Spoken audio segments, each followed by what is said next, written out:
and travel. Hello, amigos. How are you? Greetings here from Florida. Today I'm in my office, and the topic of today is about the documentation needed to travel to Europe. I have this question on, do I need a visa? Do I need to do anything to enter Europe? As an American citizen, as a blue passport holder of the United States of America, your passport is good to go to Europe. Only the UK is required to have a permit. This is not a visa, but it's an electronic entry. I believe it's about 16 pounds, maybe $20, under $20.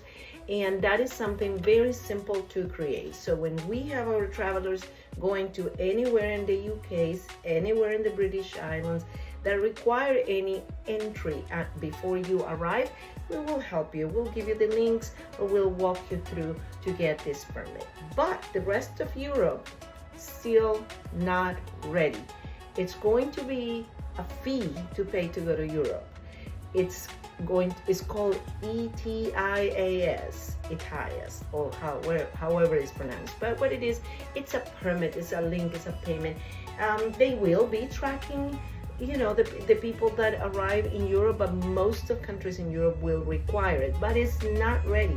What happens is it's been talked for so long.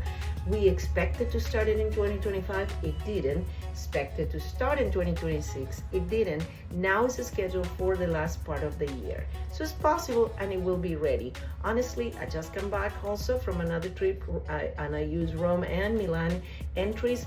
They're all electronic now. You have to just be very mindful to look at the right signs when you enter Europe, and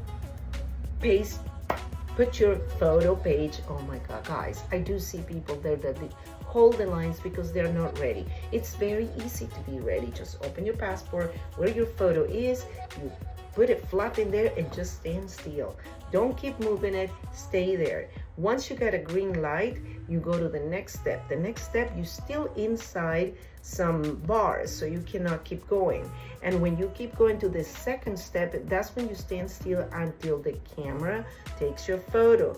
You just have to look and look and look. Sometimes it could take a good 10 seconds or more, but we live in a nanosecond world that 2 seconds is too much, but no, it is really fast. Once it takes your photo, then you have the free green light to go, and then you go get your luggage. All right, so that's all electronic now. Yes, there is some officer that might stamp still some airports, but now everything is going electronic.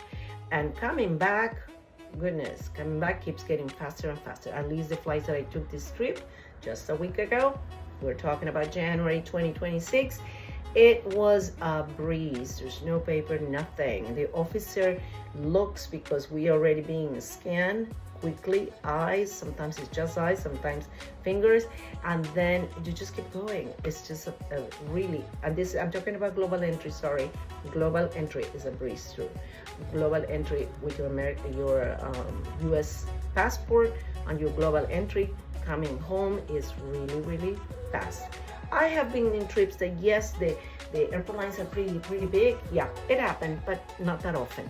So I do recommend you to do your global entry. They're gonna screen you, fingerprint you, and all those things, but it is really worth it. Luggage, still another issue.